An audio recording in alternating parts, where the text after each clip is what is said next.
কর্মস্থল থেকে বাসায় যাওয়ার পরে আমার ছোট মেয়েটা প্রায় সময় প্রশ্ন করে, আব্বু তোমার হাত তোমার শরীর এত ফর্সা, মুখটা কেন কালো? আসলে সে বোঝে না গায়ে শার্ট থাকার কারণে রোদের তাপ তেমন একটা স্কিনে পড়ে না, কিন্তু ফেজে সবসময় রোদের তাপটা পড়ে।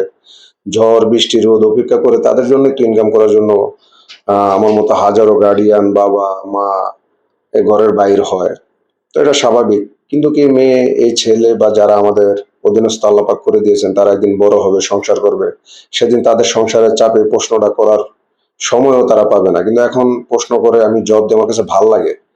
কিন্তু দেখবেন মা বাবা তাদের জন্য কত কষ্ট করে, বিশেষ করে মা চুলার পারে থাকে আগুনে, এই গরমে প্রচন্ড গরম, এই বৈশাখ জ্যৈষ্ঠ মাসে তারা রান্না বান্না করে ছেলে সন্তানের জন্য। কিন্তু কি ছেলে সন্তানগুলো যখন বড় হয়ে যায়, মা বাপ যখন বার্ধক্যে চলে যায়, তারা আর তাদের খোঁজ খবর রাখে না। আফসোস, তোমরা একদিন মা বাপ হবে।